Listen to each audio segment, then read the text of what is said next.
Number 1. Harold Shipman. In the small town of Hyde, England, a doctor became known not for saving lives, but for quietly ending them. Harold Shipman was a man who carried the trust of his patients like a shield. To neighbors, he was the doctor who made time for elderly residents, who dropped by homes for checkups, and who seemed endlessly devoted to his community. But hidden beneath the white coat was something no one wanted to believe possible. What looked like compassion was, in reality, the cover for one of the most prolific killing sprees in modern history. Harold Frederick Shipman was born on January 14, 1946, in Nottingham, England, the middle child of a working-class family. His father was a truck driver, while his mother, Vera, was strict, protective, and deeply influential in his life. Family and friends described Harold as quiet, serious, and extremely close to his mother. When she fell ill with terminal lung cancer during his teenage years, Harold was by her side constantly. He watched as doctors administered morphine to ease her pain in her final days. The young Shipman saw firsthand how powerful drugs could control life and death. That experience would leave a lasting imprint, one that shaped not only his decision to become a doctor, but, many believe, his warped view of his own power over patients. Shipman was a strong student, earning a place at Leeds School of Medicine, where he graduated in 1970. By then, he was married to his childhood sweetheart, Primrose, and would go on to have 4 children. Outwardly, he appeared to be a family man, building a respectable life. He worked first in Pontefract General Infirmary and later in general practice, where he quickly built a reputation for being thorough and reliable. But beneath the surface, cracks appeared early. In 1975, while still a young doctor, he was caught forging prescriptions for pethidine, a powerful painkiller, which he was using himself. He was fined, entered rehab, and narrowly avoided being struck off the medical register. For most doctors, this scandal would have ended their career. Yet Shipman managed to rehabilitate his image and return to work. By the early 1980s, he had relocated to Hyde, near Manchester, and opened his own family practice. Patients described him as attentive, with a calm voice that inspired confidence. His past was quietly forgotten. It was in Hyde that the full scope of his crimes began. Most of Shipman's patients were elderly, often women living alone. He developed a pattern. He would visit them at home or see them in his surgery, sometimes insisting on giving injections himself. Soon after, the patient would be found dead, often seated upright, fully clothed, as if nothing unusual had happened. To grieving families, Shipman explained that their loved one had died peacefully, and because of his respected role as their doctor, few questioned him. He even discouraged autopsies and handled many of the death certificates personally, ensuring the pattern stayed hidden. Funeral directors, however, began to notice something unsettling. They remarked on how many of Shipman's patients were dying, far more than seemed normal. Other doctors in Hyde raised similar concerns, but with no clear evidence, little was done. For years, suspicions floated in the background while Shipman continued his work. Between the mid-1970s and the late 1990s, he is believed to have killed more than 200 patients, though some investigations suggest the true number may have been closer to 250. That staggering figure makes him one of the most prolific serial killers in recorded history. The turning point came in 1998 with the death of Kathleen Grundy, a healthy and active 81-year-old former mayor of Hyde. Grundy was still volunteering and involved in her community when she died suddenly after a visit from Shipman. Her daughter, a solicitor, was shocked not only by the suddenness of her mother's passing, but also by the discovery of a new will. The document left nearly all of Grundy's estate, worth over £300,000, to Harold Shipman. The signature looked suspicious, and her daughter went straight to the police. Authorities ordered an autopsy. Toxicology tests revealed lethal levels of diamorphine, pharmaceutical-grade heroin, which Shipman had easy access to. Investigators then widened their scope, exhuming other patients and finding the same drug in their systems. When detectives searched Shipman's home and office, they uncovered a typewriter used to forge Grundy's will, along with medical records that had been altered to cover up his actions. His pattern was no longer hidden, it was laid bare. In September 1998, Shipman was arrested. The scale of the investigation that followed was unprecedented. Detectives pored over hundreds of medical records, spoke to families, and cross-checked death certificates. They found that Shipman had been present at the time of death for an extraordinary number of patients. In many cases, he had insisted on being the one to call the undertaker or had discouraged postmortems. It became clear that this was not a handful of suspicious deaths, but a decades-long pattern of abuse of trust. The trial began in October 1999 at Preston Crown Court. Shipman faced 15 counts of killing patients and 1 count of forgery for the fake will. The prosecution presented meticulous evidence: medical charts, toxicology results, testimony from handwriting experts, and accounts from families who trusted him. Witnesses described how their relatives had been healthy or recovering before suddenly collapsing in Shipman's care. The defense insisted that the deaths were natural and that the forged will was a misunderstanding.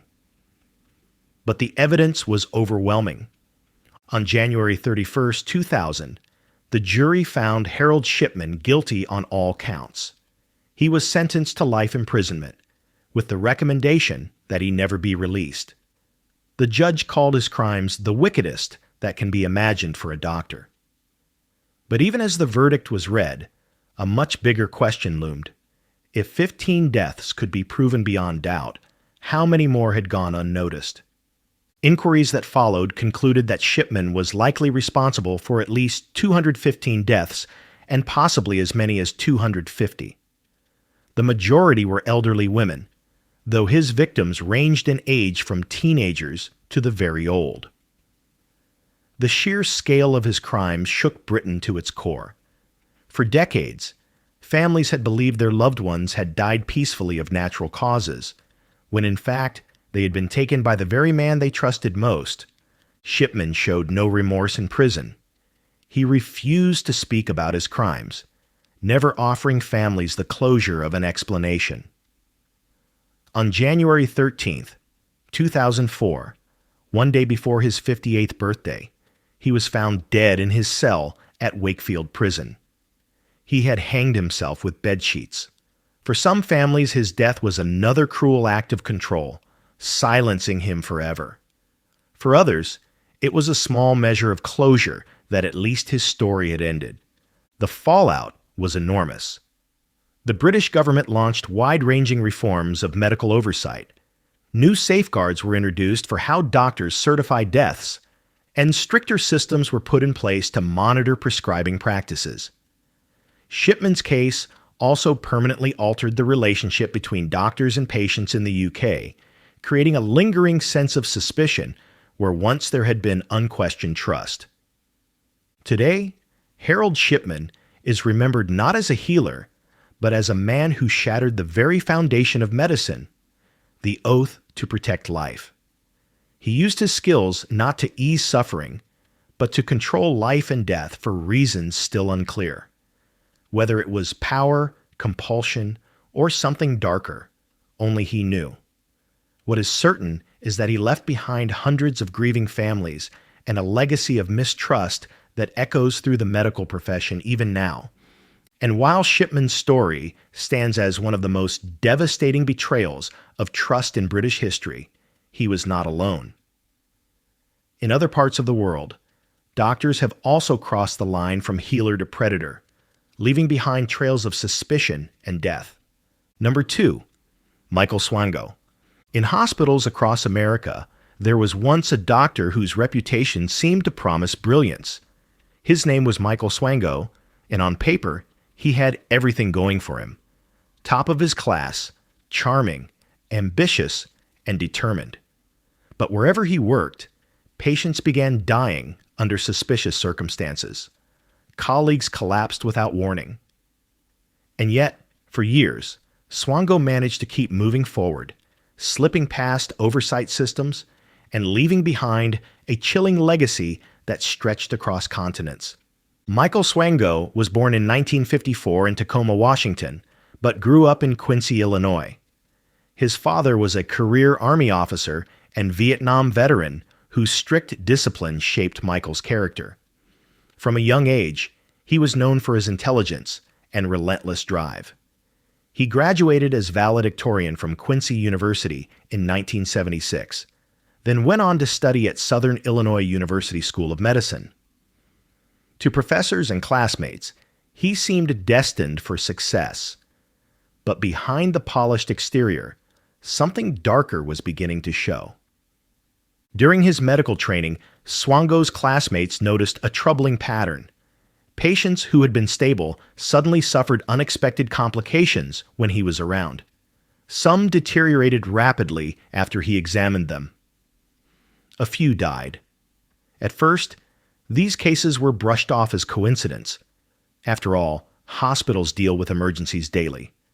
But the whispers among staff never went away. Nurses began to dread when Swango was on duty, describing him as oddly fascinated with suffering. He even kept scrapbooks filled with newspaper clippings about violent crashes, disasters, and killings. To those who knew him, it was a disturbing obsession that didn't fit with the role of a doctor. By the early 1980s, Swango was working as an intern at Ohio State University Medical Center. Nurses started raising alarms. They reported that far too many patients died during his shifts compared to others. Some recalled seeing patients collapse shortly after he administered injections. Administrators quietly investigated but decided not to pursue the matter publicly. Instead of alerting authorities, they allowed Swango to quietly leave. That decision, meant to avoid scandal, would give him the freedom to continue his pattern elsewhere. Swango's fixation on poisoning began to spill beyond patients. In 1984, while working as a paramedic, he often brought food and drinks for his colleagues. Soon, many of them fell violently ill, suffering dizziness, nausea, and severe weakness. Tests later showed the meals had been laced with arsenic. Finally, investigators had hard proof. In 1985, Swango was convicted of aggravated battery for poisoning his coworkers. He was sentenced to 5 years in prison and served about 3. Most assumed this would permanently end his medical career. But Swango refused to stop. After his release, he reinvented himself with forged documents, fake recommendations, and carefully crafted resumes that downplayed or omitted his conviction. Hospitals desperate for doctors overlooked his past. Each time he found a new job, the same pattern repeated. Patients who should have recovered died suddenly. Coworkers who shared meals with him grew sick. Administrators faced with suspicions often chose silence or dismissal rather than confrontation. In some cases, Swango would be asked to quietly resign, only to appear at another hospital weeks later. His trail wasn't limited to the United States. In the mid-1990s, after struggling to find work in America, Swango traveled abroad and secured a position at a mission hospital in Zimbabwe. There, patients, including children, began dying under circumstances that puzzled staff. Once again, suspicion swirled, but before local authorities could act, Swango left the country. The deaths went unresolved, and his path remained largely unchecked. By the mid-1990s, federal authorities were finally connecting the dots. Investigators discovered that Swango had been lying on government forms, hiding his conviction, and concealing his work history.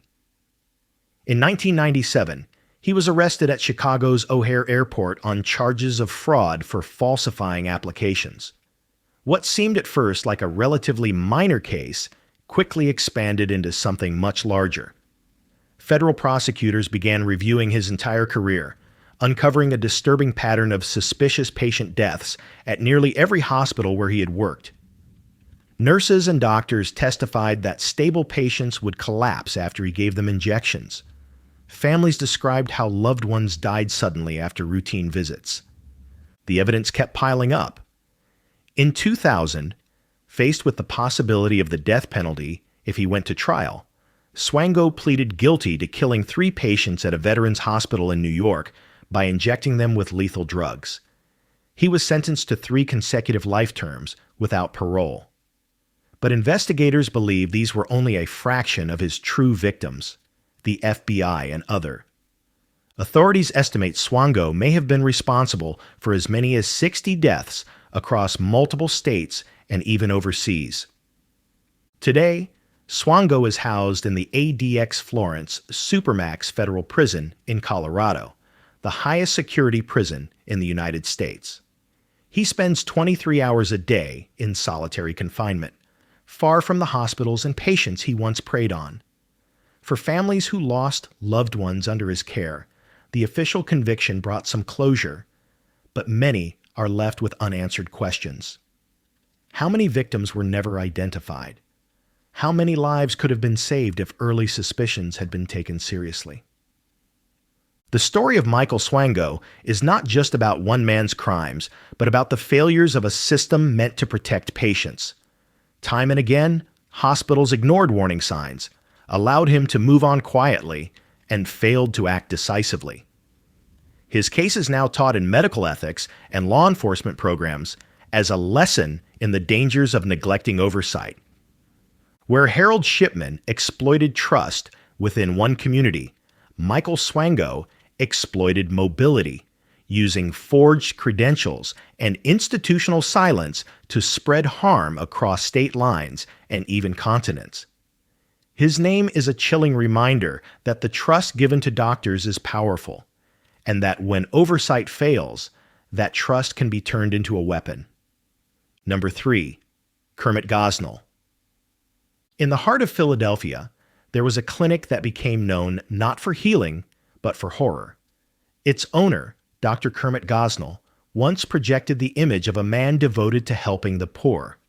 He called his practice the Women's Medical Society, and for years he served one of the city's most vulnerable populations. To many in the community, Gosnell seemed like a doctor filling a gap where others refused to go. But behind closed doors, his clinic was a nightmare, a place of neglect, greed, and devastation that would eventually shock the entire nation. Kermit Baron Gosnell was born in 1941 and raised in West Philadelphia. He grew up in a modest household, and by most accounts, he was ambitious from an early age. Friends and teachers described him as intelligent, driven, and eager to rise above his circumstances. After graduating from Jefferson Medical College in 1966, Gosnell opened his practice and styled himself as a community doctor. He told patients and neighbors that he wanted to provide affordable medical services to people who often had nowhere else to turn. He enjoyed a comfortable lifestyle, driving expensive cars and living in a nice home, while cultivating the image of a man who was both successful and generous. But appearances were deceiving. For decades, patients, employees, and even neighbors raised red flags about the state of his clinic. Staff described unsanitary conditions, dirty instruments, reused equipment, and drugs stored improperly. The building itself was in disrepair, with bloodstains on furniture, foul odors, and medical waste left in bags and boxes. Employees later testified that Gosnell hired untrained assistants, some of them teenagers, to perform tasks that should have been handled only by licensed professionals. For patients, it was a place of fear, yet many returned because they felt they had no alternatives. Complaints circulated for years, but regulators failed to take meaningful action. Inspections were rare, and reports went unaddressed. Gosnell continued to operate largely unchecked, earning millions over the course of his career. He presented himself as a man providing care for the underserved, but in reality, he was cutting corners, putting lives at risk, and hiding behind his credentials as a doctor. The truth finally came to light not because of his clinic directly, but because of an investigation into illegal prescriptions. In 2010, federal agents suspected Gosnell of running a pill mill, providing massive amounts of prescription painkillers without proper evaluation. When authorities raided the clinic, they were stunned by what they found. The facility was described as filthy and chaotic. Blood-stained recliners were used as procedure chairs. Catheters and other equipment were visibly unclean. Refrigerators stored drugs alongside other items, and jars of preserved remains were discovered on shelves. The raid also revealed the death of a recent patient. In 2009, 41-year-old Karnamaya Mongar had died after being administered a lethal combination of sedatives and painkillers by untrained staff at Gosnell's clinic. Her case forced investigators to widen their scope.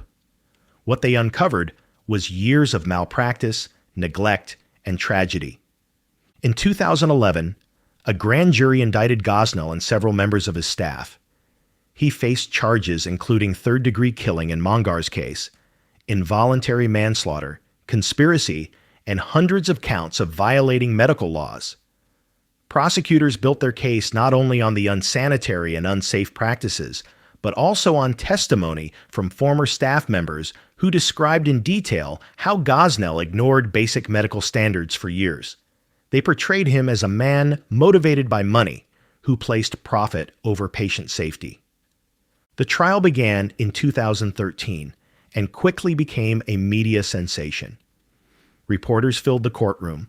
Families of victims sat in the gallery, listening as prosecutors described how patients had suffered devastating complications under Gosnell's care. Former employees testified that they were instructed to administer drugs they were not qualified to handle.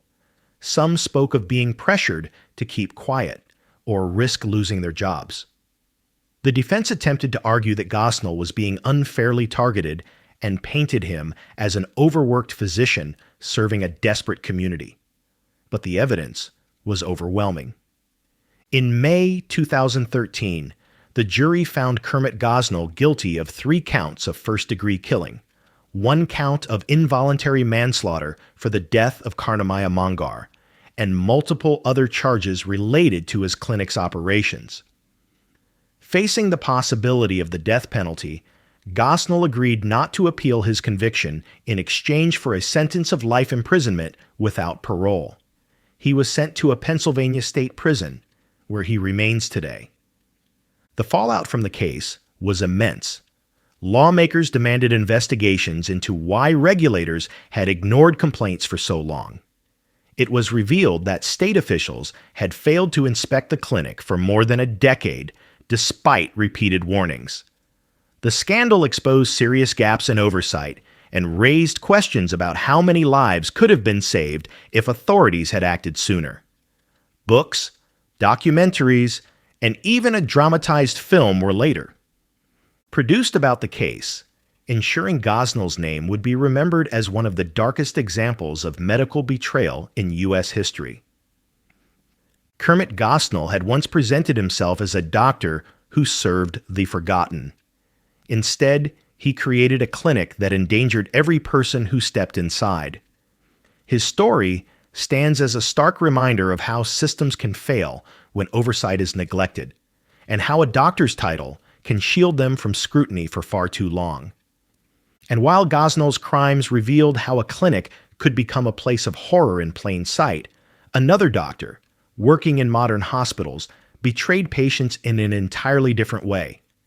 Not through neglect, but through calculated lies and deliberate harm.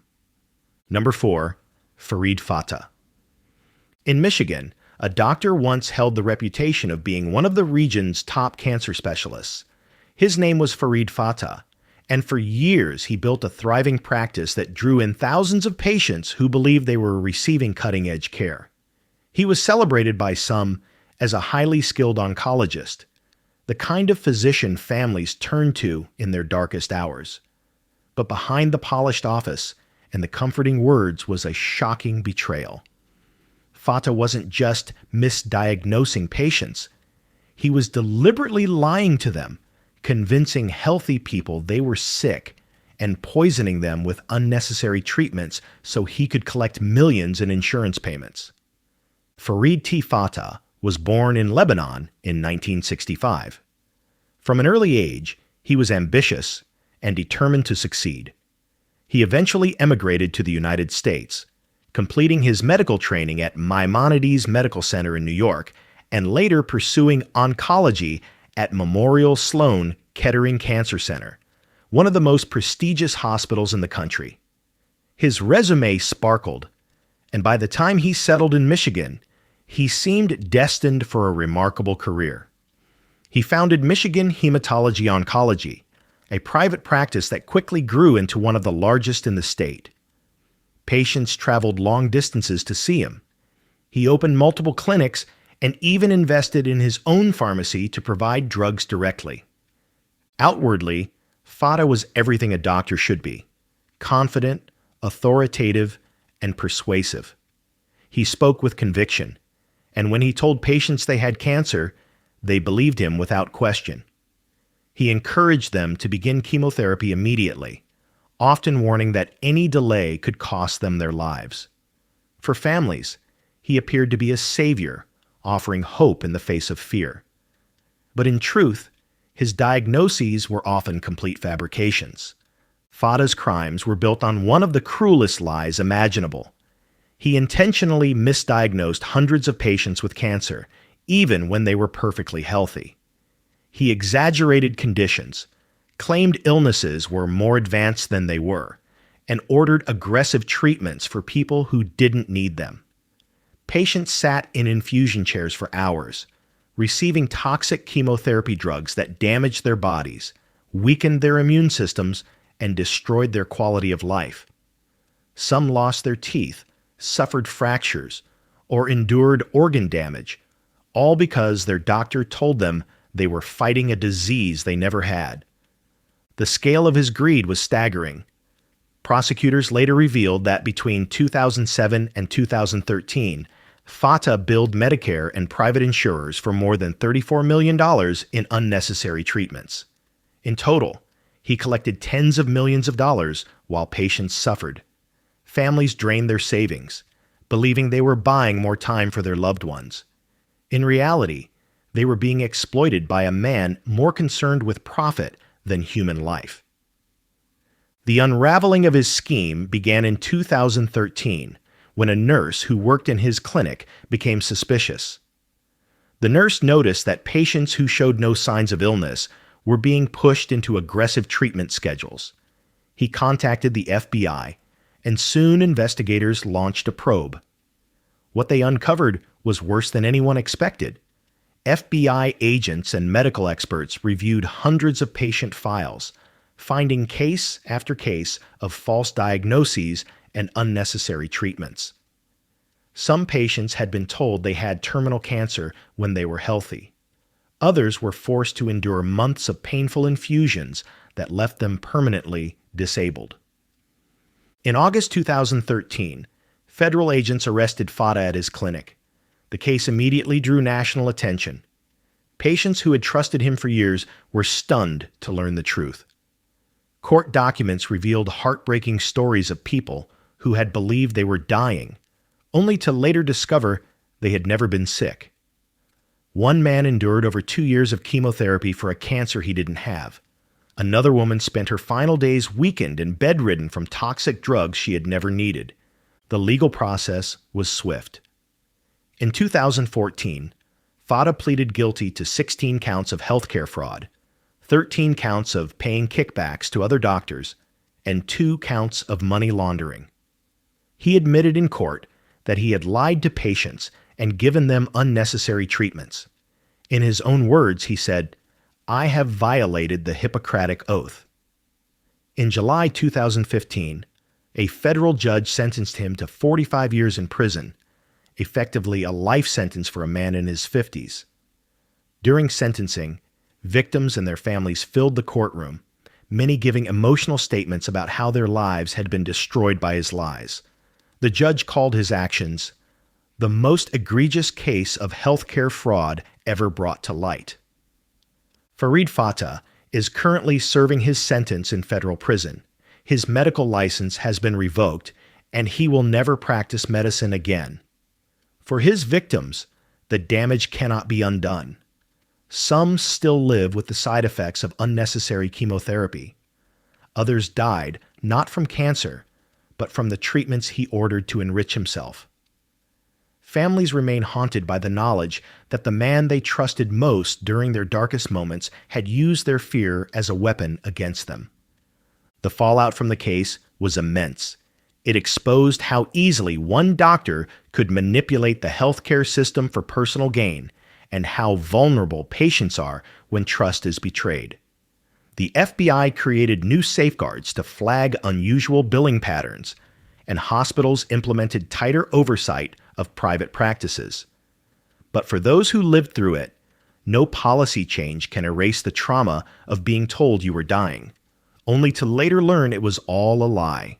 Farid Fata's story is remembered as one of the cruelest medical frauds in U.S. history.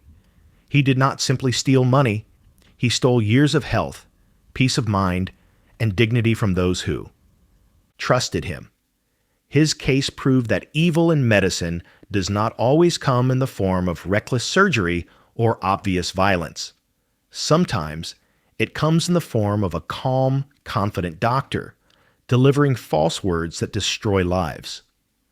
And while Fata exploited fear and trust in the world of oncology, another physician in Texas would earn the nickname Dr. Death for a different kind of betrayal.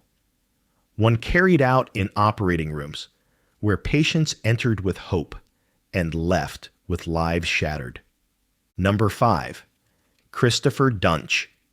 In Dallas, Texas, patients once placed their hopes in a neurosurgeon who promised to fix their pain and restore their lives. His name was Dr. Christopher Duntsch, but his legacy would earn him a much darker title, Dr. Death. Unlike doctors who quietly poisoned patients or staged elaborate frauds, Duntsch's crimes unfolded under the bright lights of the operating room. He told patients he could cure them, but instead left them paralyzed, maimed, or dead. His story is one of unchecked arrogance, systemic failure, and the devastating consequences when oversight collapses. Christopher Daniel Duntsch was born in 1971 in Montana and raised in an affluent family in Memphis, Tennessee. He excelled as a student athlete, playing college football before turning to medicine. Ambitious and intelligent, he earned both a medical degree and a PhD in cellular and molecular biology from the University of Tennessee Health Science Center. On paper, his credentials were outstanding. He was trained in neurosurgery and spinal surgery, fields that require extraordinary precision and skill. By the time he arrived in Dallas in 2011, he marketed himself as a rising star in spine surgery, boasting of cutting-edge techniques and claiming he could relieve chronic pain where others had failed. Patients saw him as confident, even charismatic. He promised quick recoveries and lasting results. But behind the bravado was a surgeon dangerously unprepared, overconfident, and reckless. His surgeries were catastrophes in slow motion. Instead of carefully repairing spines, he drilled into nerves, cut blood vessels, and placed screws in the wrong locations. Patients who walked into the hospital expecting relief often left in worse shape, some permanently disabled, others never making it out alive. The first signs of trouble came almost immediately. One of his earliest patients, a woman named Kelly Martin, went in for routine spinal surgery in 2012. She bled heavily during the operation and died the next day. Another patient, Lee Passmore, woke up in agonizing pain, unable to walk properly because Duntsch had drilled into his spinal canal. Over the next 2 years, case after case revealed devastating outcomes.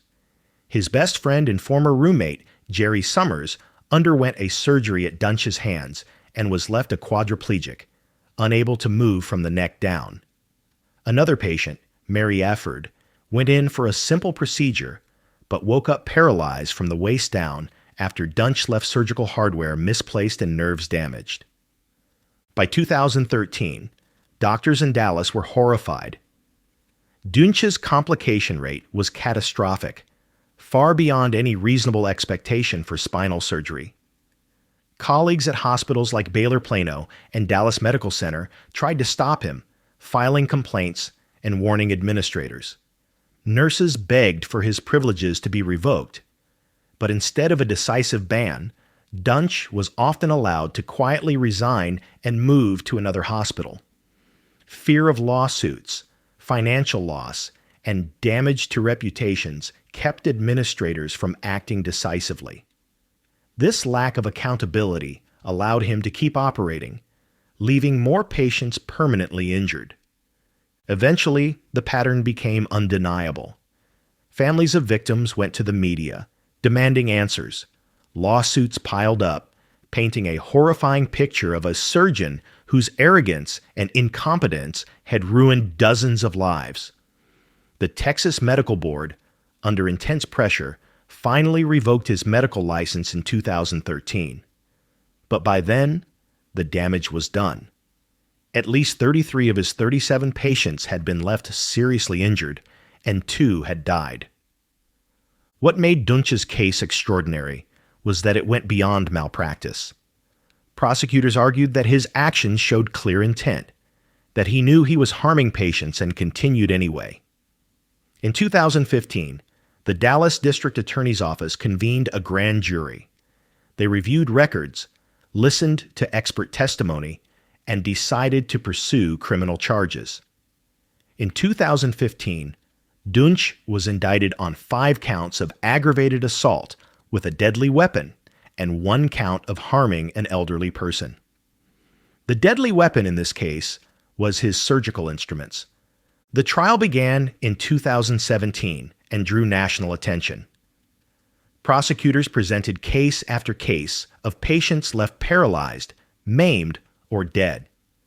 They argued that Duntsch had shown a pattern of willful disregard for human life, fueled by arrogance and a refusal to admit mistakes.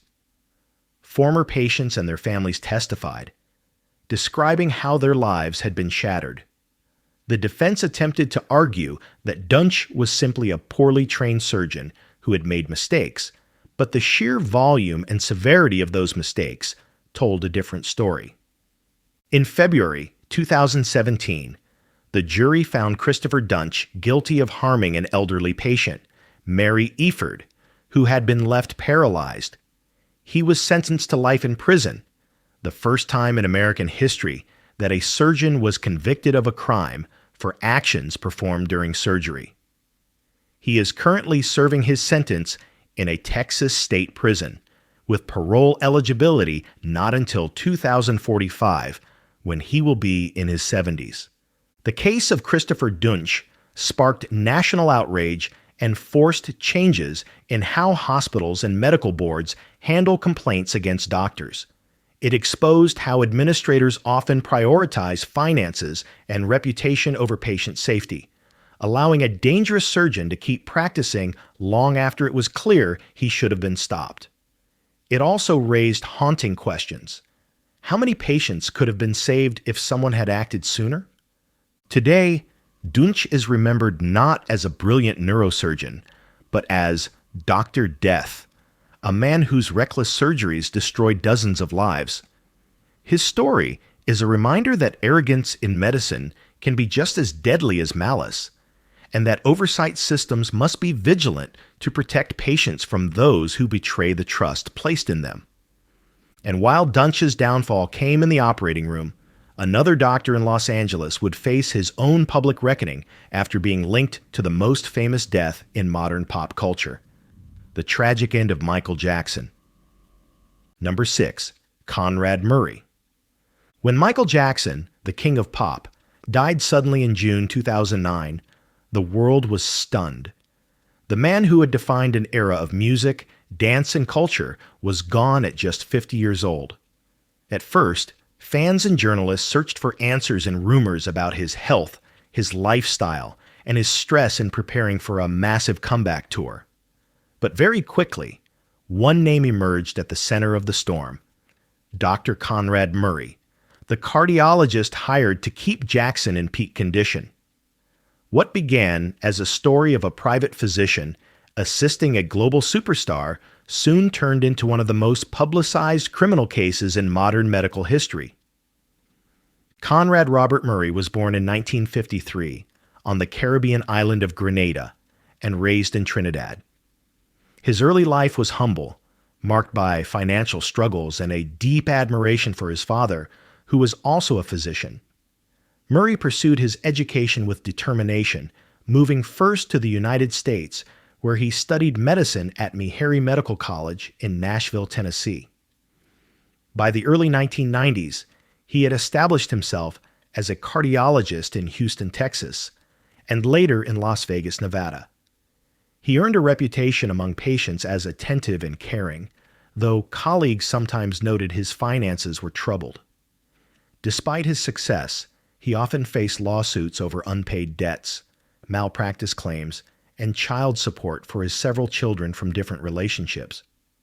In 2009, Murray's life took a dramatic turn. Through connections in Las Vegas, he was introduced to Michael Jackson, who at the time was preparing for his highly anticipated This Is It tour, a string of concerts in London that would mark his return to the stage.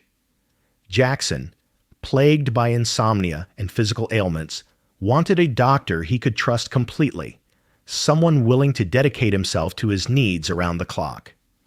Murray accepted the position for a reported $150,000 per month, leaving his private practice behind to become Jackson's personal physician.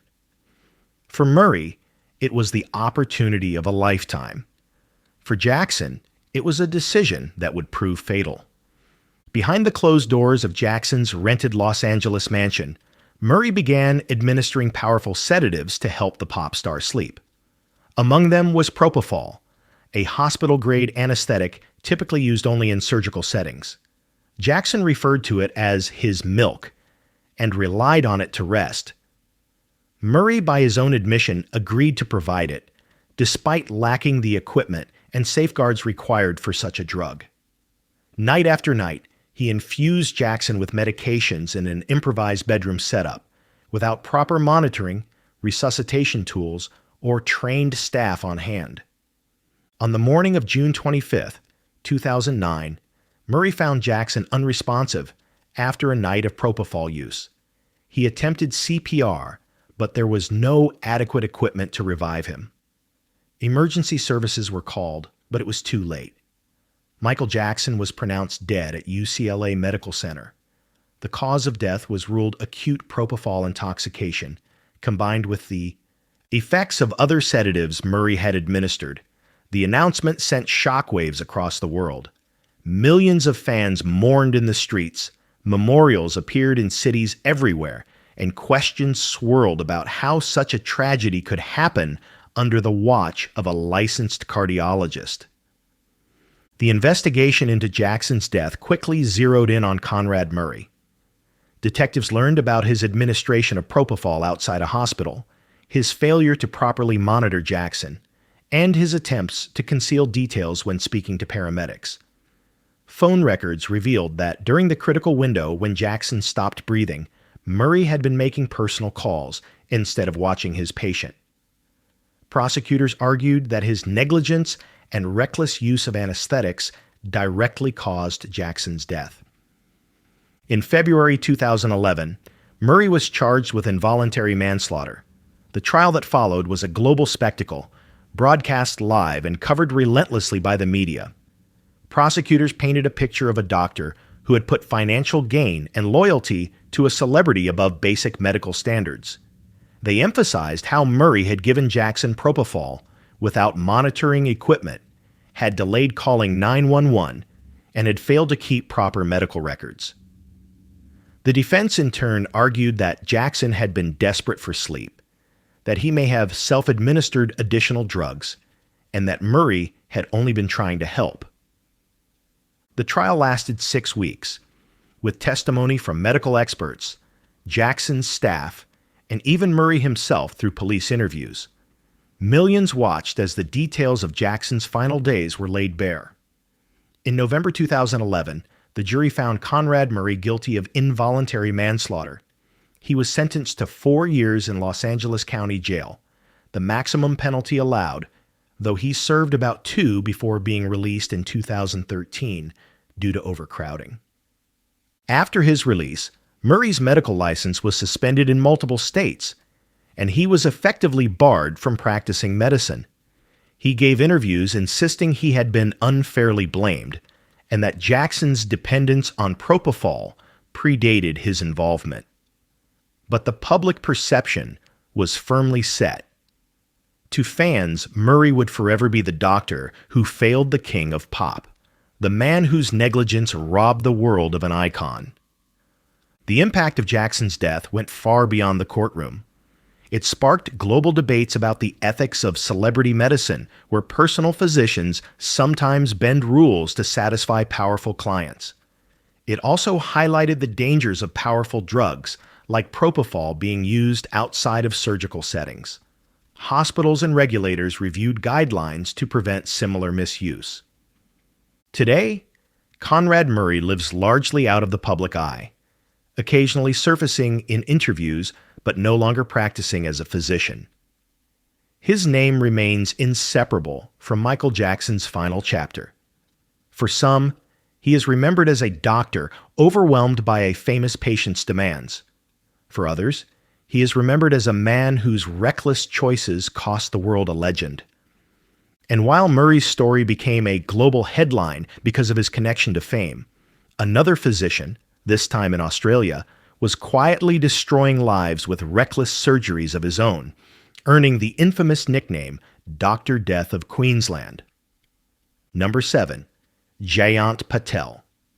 In the state of Queensland, Australia, a surgeon once walked into operating rooms with full confidence, but left behind a trail of devastating outcomes. His name was Dr. Jayant Patel, but he would come to be known by a far darker title, Dr. Death of Queensland. His story wasn't one of a single mistake or an isolated tragedy. Instead, it was years of reckless surgeries, ignored warnings, and systemic failures that allowed him to keep practicing long after patients had suffered permanent harm. Jayant Patel was born in 1950 in India. He studied medicine in Gujarat and then traveled to the United States, where he trained in surgery. On paper, he was highly qualified. He completed his residency at Buffalo General Hospital in New York and later became a licensed surgeon. But even early in his career, there were troubling signs. In the 1980s, while working in Oregon, Patel faced repeated complaints from colleagues and patients. The Oregon Board of Medical Examiners found that he had performed unnecessary surgeries, misdiagnosed patients, and failed to meet basic standards of care. In 1998, he was officially disciplined and restricted from performing certain procedures. Yet despite these red flags, Patel continued practicing medicine, moving freely from one hospital to another. In 2003, Patel accepted a position as Director of Surgery at Bundaberg Base Hospital in Queensland, Australia. To administrators, he seemed like a highly experienced overseas surgeon who could strengthen the hospital's reputation. To patients, he appeared reassuring, projecting the authority and confidence of a man who knew what he was doing. But within months, nurses and staff began noticing alarming patterns. Patients who went in for routine operations suffered severe complications. Surgeries that should have been straightforward ended in tragedy. Some patients never woke up from the operating table. Colleagues grew increasingly concerned. Nurses reported that Patel often ignored protocols, cut corners, and dismissed concerns. Staff said he would attempt highly complex surgeries far beyond his skill level, sometimes without consulting specialists. When patients suffered complications, he was slow to act, often refusing to transfer them to better-equipped facilities. Over time, whispers among staff turned into open fear. Nurses described him as arrogant and unwilling to admit mistakes. Yet for years, hospital administrators ignored the complaints, partly because Patel filled a staffing gap in a system already under strain. By 2005, whistleblowers within the hospital finally brought their concerns to the public. Journalists investigated and uncovered stories of patients who had been left permanently disabled or whose families had lost them unexpectedly after Patel's surgeries. Among the cases were patients who bled to death after routine operations, individuals left with severe infections, and others who had organs removed unnecessarily. Reports suggested that Patel had performed over 1,200 operations during his time in Bundaberg, with more than 80 resulting in serious injury or death. The scandal exploded into national headlines. Patel quickly fled Australia, returning to the United States. But the pressure from victims' families and the Australian public did not subside. In 2008, he was extradited back to Queensland to face charges. Prosecutors accused him of gross negligence, claiming he had shown reckless disregard for patient safety. The case became one of the most closely watched medical trials in Australian history. In 2010, Patel was convicted of 3 counts of unlawful killing and 1 count of grievous bodily harm. He was sentenced to 7 years in prison. Families of victims felt some measure of justice, though many argued that no sentence could truly account for the pain he had caused. But Patel's story didn't end there. In 2012, his convictions were overturned on appeal due to questions about how the jury had been directed. The following year, prosecutors retried him on reduced charges. This time, Patel pleaded guilty to fraud and was sentenced to time served, effectively walking free after spending just a few years in custody. The outcome left many victims and their families devastated. To them, Patel's light punishment felt like another betrayal, this time by the justice system. Still, the scandal had lasting consequences. The Bundaberg Hospital Commission of Inquiry was launched, exposing systemic failures in how foreign-trained doctors were vetted and monitored in Australia. Reforms were introduced to tighten medical oversight and ensure whistleblowers could raise concerns without fear of retaliation. Today, Patel lives quietly in the United States, barred from practicing medicine in both Australia and America.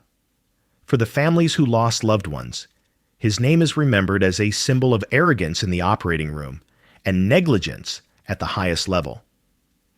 To this day, he remains one of the most infamous doctors in Australian history, a man who walked into hospitals with a smile, but left patients broken in ways that could never be undone. And while Patel's reckless surgeries shocked Australia, another doctor in early 20th century America carried out a much older kind of cruelty, one who claimed to heal through starvation, but left her patients wasting away under the guise of treatment. Number 8. Linda Hazzard. In the early 1900s, Washington State was home to a woman who called herself a doctor, though she never earned a formal medical degree. Her name was Linda Burfield Hazzard, and she promoted a radical treatment that she claimed could cure nearly any disease: prolonged fasting. To her followers, she was a pioneer offering hope when conventional medicine failed. But to history, she is remembered as a dangerous figure whose obsession with starvation cost dozens of patients their lives. Linda Hazzard was born in 1867 in Minnesota. From an early age, she was fascinated by unconventional medicine. She never attended medical school, but Washington state law at the time allowed certain practitioners of alternative healing to obtain licenses. Hazzard seized that opportunity, calling herself a fasting specialist. She believed that most illnesses were caused by toxins in the body, and that by fasting, sometimes for weeks at a time, those toxins could be purged, leading to health and renewal. She published books and articles that gave her an air of legitimacy, attracting patients from across the United States and even overseas. By the early 1900s, Hazard had established a clinic in Olalla, Washington, which she named Wilderness Heights. It became known locally as Starvation Heights. Patients who checked in were told to consume little more than small amounts of vegetable broth or fruit juice each day. Many grew weak, emaciated, and delirious, but Hazard insisted that their suffering was part of the healing process. Families, desperate for cures, often trusted her guidance, even as their loved ones wasted away before their eyes. Her most infamous case involved two wealthy British sisters, Claire and Dorothea Williamson, who came to her clinic in 1912. Believing they were ill, the sisters followed Hazard's strict fasting regimen. Over the weeks, their health deteriorated rapidly. Claire died under Hazard's care, weighing less than 50 pounds at the time of her death.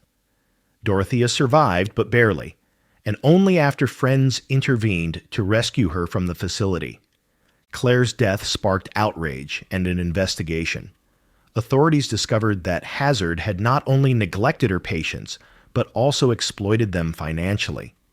She convinced some to sign over property and valuables, leaving her in control of their estates.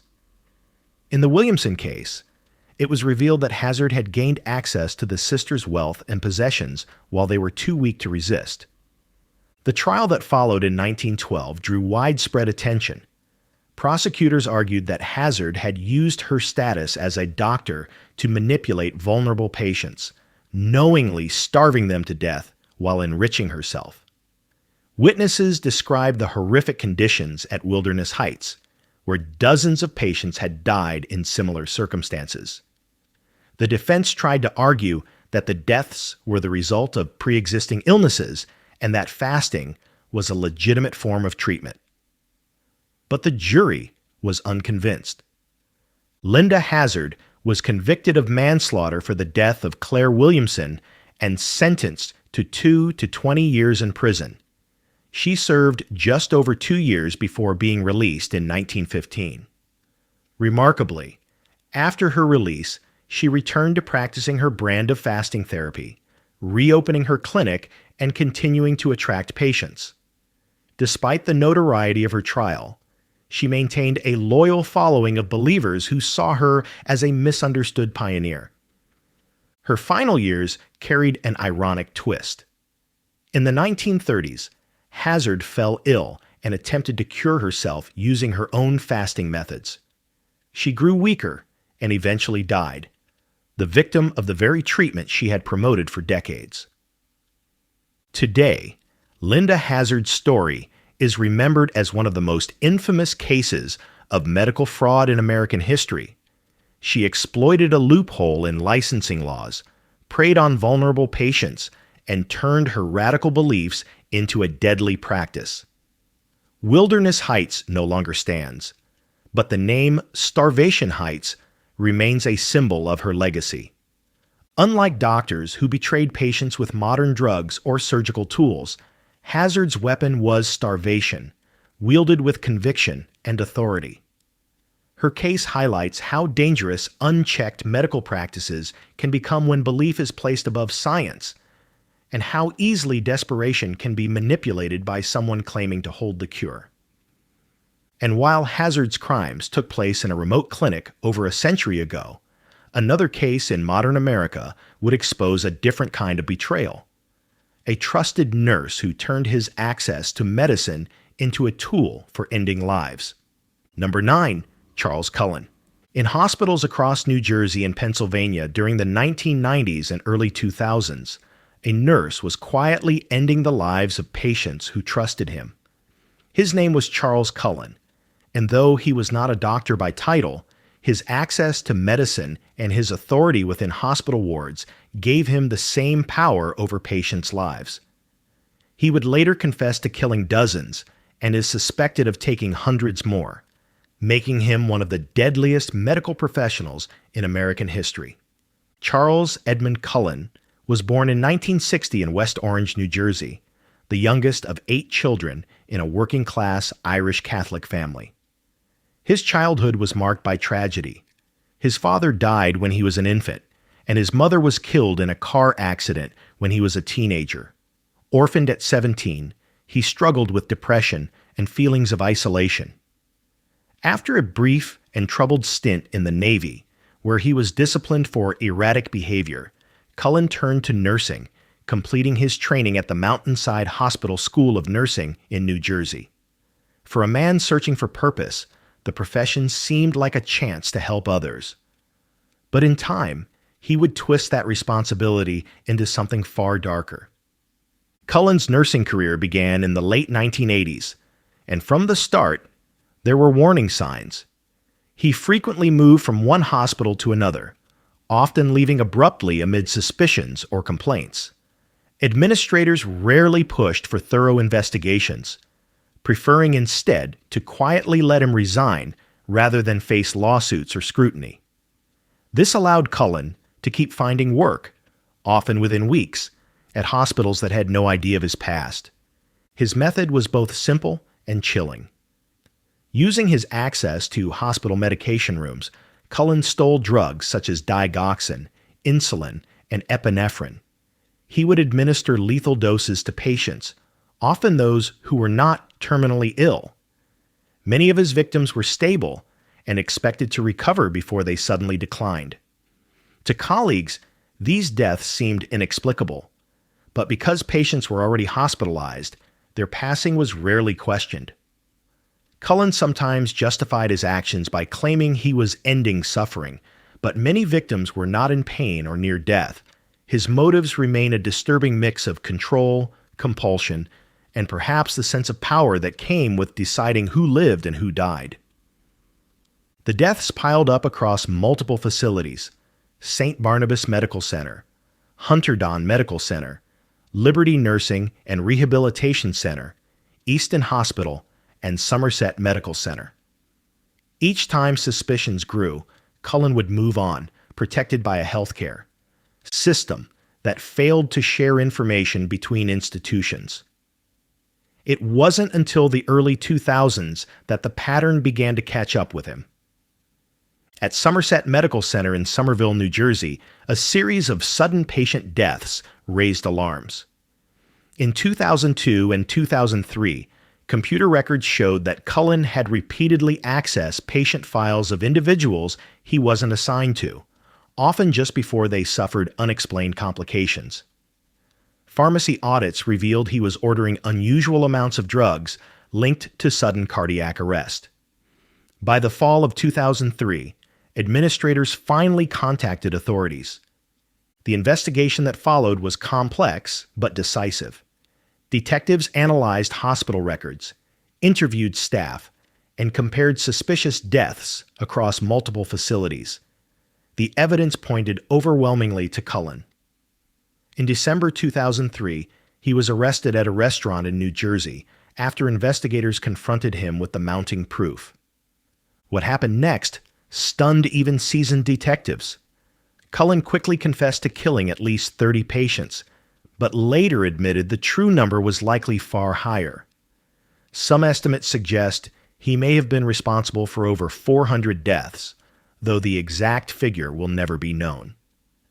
He told investigators he often chose patients at random, describing his actions as an uncontrollable urge. In 2006, Cullen pleaded guilty to killing 29 patients and attempting to kill 6 others. He received 11 consecutive life sentences with no possibility of parole. He is currently incarcerated at New Jersey State Prison, where he will spend the rest of his life. The case of Charles Cullen had far-reaching consequences. It exposed how hospitals, afraid of lawsuits and reputational damage, allowed a dangerous man to move freely between jobs instead of reporting him to authorities. This phenomenon became known as passing the trash in the medical world. The scandal prompted reforms in how hospitals monitor medication use, track suspicious deaths, and share information about problem employees. Cullen's story was later documented in books, news specials, and the Netflix film The Good Nurse, which dramatized how investigators finally brought him down with the help of a brave colleague who risked her career to expose him. Today, Charles Cullen is remembered as one of the deadliest healthcare workers in history. He twisted the role of a caregiver into that of a predator, betraying not only the trust of his patients, but also the institutions meant to keep them safe. His case remains a chilling reminder that oversight in medicine is not just about paperwork. It can mean the difference between life and death. And while Cullen's crimes unfolded in hospitals across the Northeast, another physician in New York would shatter trust in a different way, not by targeting patients at random, but by betraying the most intimate trust of all, that of his own family. Number 10. Robert Neulander. In suburban New York, a well-respected physician lived in a beautiful home with his wife of more than 3 decades. To neighbors, he was a successful obstetrician-gynecologist, a man who had delivered hundreds of babies in the community and built a comfortable life for his family. His name was Dr. Robert Neulander. But behind the picture of stability was a marriage marked by strain and a shocking tragedy that would end not only his career, but his freedom. In 2012, his wife was found dead in their home. At first, it appeared to be a tragic accident. But as investigators dug deeper, they uncovered contradictions, cover-ups, and ultimately, a case that revealed how even a doctor sworn to protect life could destroy it within his own household. Robert Neulander was born in 1952 and built a strong reputation as a women's health specialist in Syracuse, New York. He ran a private practice, taught at medical schools, and was deeply involved in the local Jewish community. Patients described him as kind and attentive, the type of doctor who remembered details about their families and lives. He and his wife, Leslie, had been married for more than 30 years, raising 2 children in an affluent neighborhood in DeWitt, just outside Syracuse. To most who knew them, they seemed like a successful and stable couple. But behind closed doors, friends and family would later testify that their marriage was strained, weighed down by financial stress and arguments about infidelity. On the morning of September 17, 2012, 61-year-old Leslie Neulander was found dead in the couple's home. Robert called 911, telling dispatchers that his wife had fallen in the shower, hit her head, and collapsed. He claimed he had discovered her, carried her to the bedroom, and tried to revive her. To responding officers, it looked like a tragic household accident, a slip and fall that had ended in sudden death. Leslie's funeral was held days later, with Robert standing by her casket, grieving alongside their children. But as weeks passed, quiet doubts began to surface. Leslie's injuries didn't quite match the story Robert had told. Bloodstains were found not only in the shower, but also in the bedroom, where her body was ultimately discovered. Investigators noticed inconsistencies in Robert's account of how he had moved her body and what steps he had taken to perform CPR. Forensic experts began to question whether Leslie's head wound could have been caused by a simple fall. The investigation intensified. Detectives learned that Robert and Leslie's marriage had been troubled. Friends said Leslie had confided she was considering leaving him. Financial records showed the couple was under significant stress, with Robert's medical practice facing lawsuits and debts. Prosecutors later argued that Robert feared divorce would ruin him both financially and socially. In 2015, nearly 3 years after Leslie's death, Robert Neulander was charged with second-degree killing and tampering with evidence. The trial drew huge attention in Syracuse, where Robert was well known.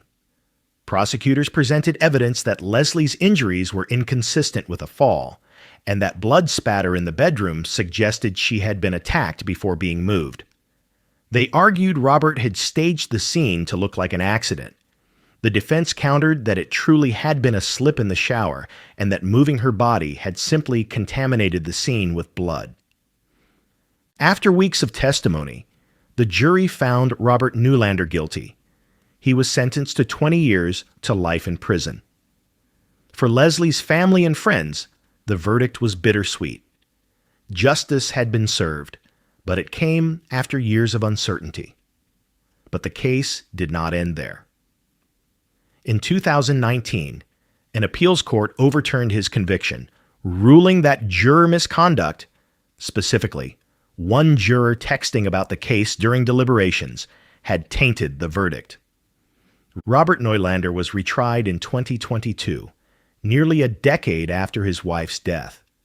Once again, the courtroom filled with reporters and family members, and once again, the same evidence was laid out. Conflicting medical reports, inconsistent accounts, and the stains in the couple's bedroom. This time, the jury again found him guilty of killing Leslie and tampering with evidence. He was sentenced once more to 20 years to life in prison. Now in his 70s, Neulander is serving his sentence in a New York State prison, with his earliest chance of parole years away.